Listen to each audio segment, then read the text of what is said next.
Questions? Well, let's start with the Coach of the Year. What is that? Is that how cool it? is that? How cool is that for you? Those awards are, they only happen when you have great staffs. We have a great staff. We have great players, great support here. I'm very humbled and honored by the award, but I'm very grateful to have great people around. You're only as good as the people are around you, and we have great people around us.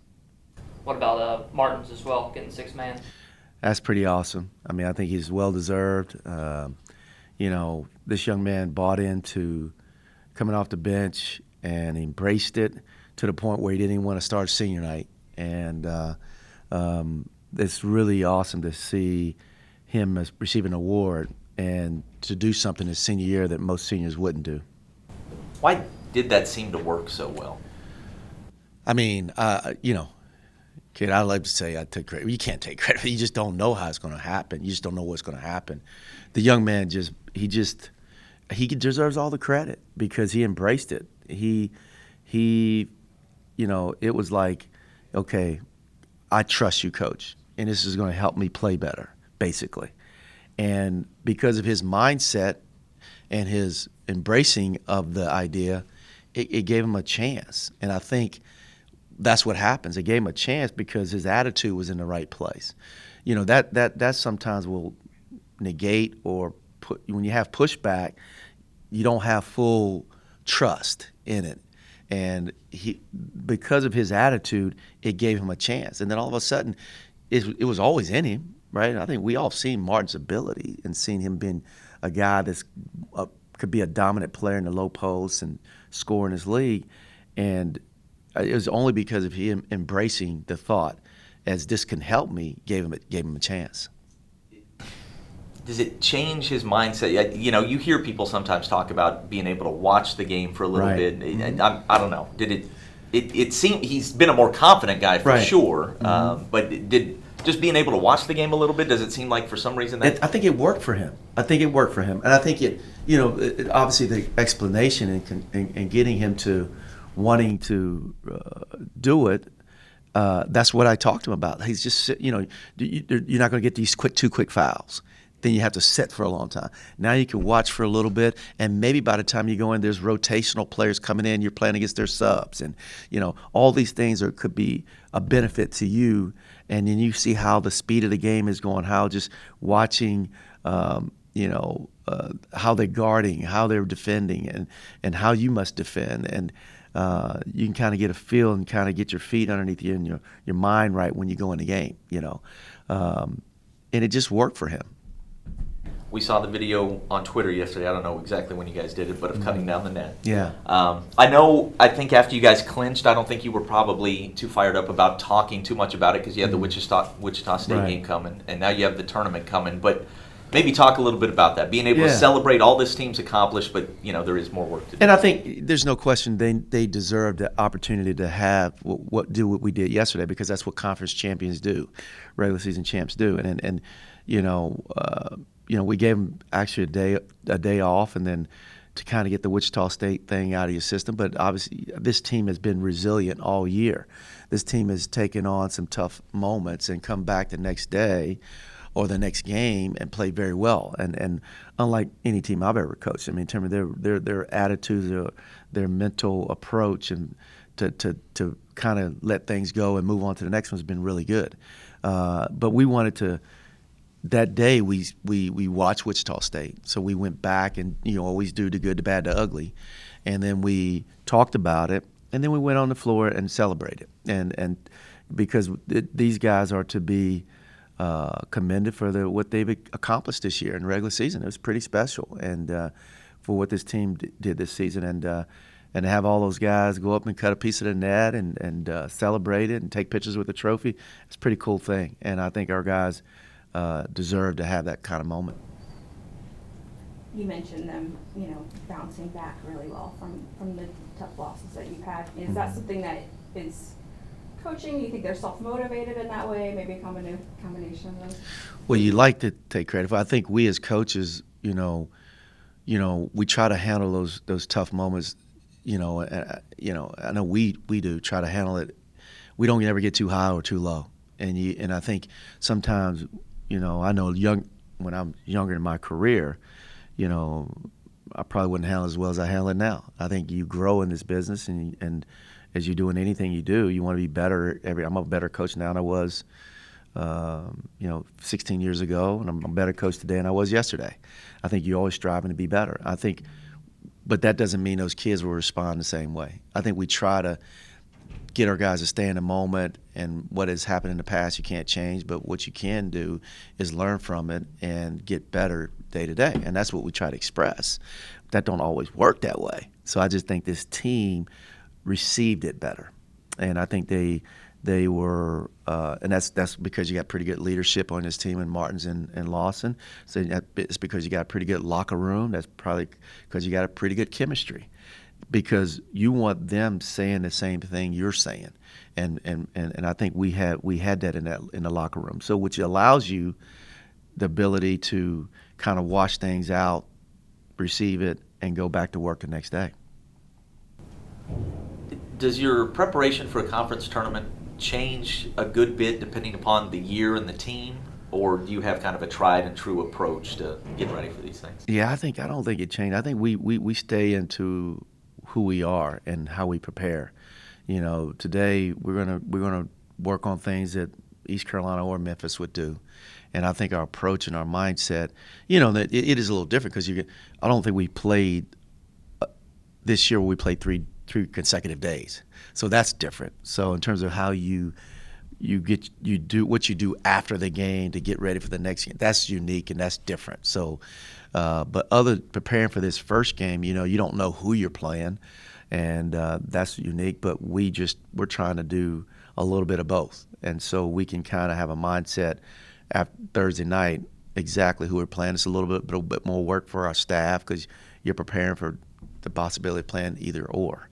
And but with that said, our guys are, all they know is we're doing what we do normally to get ready for a game. Kind of in the same vein, with the report of the coronavirus that has some sort of affiliation here on campus, has that changed anything for y'all? You guys didn't have to stop one day or anything like that? It hadn't bothered you guys at all? It hasn't changed anything for us. I know it's changed some things on campus, and I'm so naive. I don't know much about anything with whatever. I know I've saw some articles about teams are canceling tournaments and possibly the NCAA. We just kind of my whole worry about what we can control, and all we can control is our preparation. Nothing has hampered us preparation-wise, practice-wise. Get ready. We're leaving today, right after practice to get to Fort Worth. Playing this tournament in Fort Worth, very different, obviously. You guys bus down or take a plane? We're right? busing. But, okay, so it's really different from what you guys have experienced in the past. Yeah, a lot different. Yeah, that plane ride at Hartford was a little tough, or even Orlando. That's kind of was those two places, and then we went to Memphis one year. It wasn't too bad. We actually bused to Memphis too, but yeah, it's a lot different. And pretty cool. I think, I'm anxious to see. Now, you mentioned the coronavirus. I'm anxious to see how many folks we'll have come down to Fort Worth. And I think I'm sure we'll have more than we had in Hartford or Orlando. So, but I think that's pretty cool that we're playing at a venue that our fan base can get to. With how this season's played out in the AAC, you guys have been first, second, in the way this league is played. Do you believe how this plays out with you guys in the conference tournament that you have put enough body of work to get into the NCAA? Yeah, I don't know. I mean, I did a podcast yesterday and talking about the net and all the factors that go into metrics that go into making a decision of who should play in a tournament and who shouldn't play in a tournament. I know the net is a metric that they've used for this is the second year, and they're going to reevaluate it. And there's some flaws. I think we all as coaches look at that in terms of measuring whether or not a team is good enough or should be playing in a tournament. I'm hopeful that people in that room will look at a lot of different factors and not use just the computer system of the net to determine whether or not a team is is worthy of playing the NC2A. I think, teams do get better. Teams and hope teams are not punished for getting better. And some teams have had tough losses in non-conference, and you've gotten better in league play. And I think our league is pretty doggone good. I don't know that I think our league is underrated. I don't think we get enough pop nationally about how good our conference is, and I'm hopeful that carries some weight when those guys sit in a room and look at the totality of what we've done and our body of work. But my focus is what we can do is to continue to win basketball games, and that's what you got to do. You got to continue to win, and all of that other stuff will take care of itself. I know when we went to the NC2A a couple of years ago here, nobody had us in. So, but it was about the people in that room that looked at, all the factors and not just the numbers in the net. It was, how are you playing in your last 10 games? Did you have some injuries when you lost some games? And all those things I don't think are weighted in the net in terms of their evaluation of those numbers. Going off of that, do you believe this conference is a multi-bid league? Oh, yeah, without doubt. I don't know if I ever heard somebody say something like one bid. I mean, well, this is ridiculous. I mean, I think if you watch the teams, and that's the look test, the eye test, there's teams in this league are very talented and very good, and it's a multi-bid league, and hopefully we get 4 teams in the NC2A, at least 4. Anything can happen, in these tournament situations. Sometimes teams, play tight. Sometimes the other guy has just an unbelievable shooting night or whatever. But what kind of confidence do you have in this group? You've gone through the whole year with them, and they've accomplished what they've accomplished. How much confidence do you have in them that they'll be able to bring their best? Well, I think it's this is like the third. You have preseason, you have regular season, you have postseason, and this is postseason. Everyone is a little different in terms of you want to see how you guys react. So that's a great question. But I think this team has been mentally tough. We've won on the road. I mean, you won. I mean, we're close to being 500 on the road. So that tells you a little bit about the mindset of this team in terms of their mental approach to games. I know to win a conference tournament, you have to have some mental toughness because there's some things going to be different. Like, we're not going to have shoot time. When you get a bye, you don't get in the arena, but 30 minutes or 40 minutes right before you play, whatever it is. And the team you play have already played a game, and they've been in the arena, so there's some factors there. So you got to have a little toughness to you. I do think we have that, because you may not. The games, it could be a grind, and everybody's going to play their very best. Even the teams at the bottom of the league, they got the slate's clean. That's why you see upsets in tournaments. I mean, everybody's like, well, regardless of what we did in regular season, we got a chance to play in the NC2A. Everybody comes to the tournament with that mindset. So the team that understands that and don't take anything for granted and has that great mental toughness, that's the team that's going to be successful in the tournament setting. Coach, you've been around long enough to know what it takes to win 3 games in 3 days and win a tournament. Is the common thread kind of defense if you're able to play? Because you can probably get by 3 games with a poor offensive, but Right. you probably can't get through it with a bad defense. Absolutely. And I think that's, and we've said this all year, Bruce, the defense travels, that's what we express to our players. And for the most part, we've been really good defensively. And that's kind of how we won games, to be honest with you. We've got to have that approach.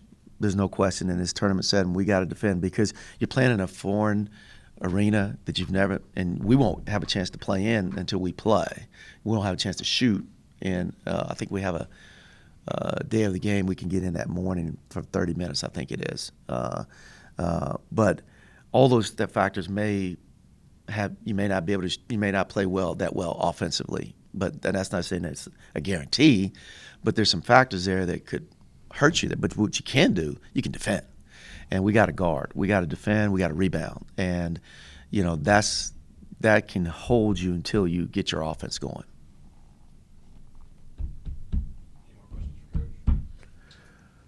Appreciate you guys. Thank you for being here.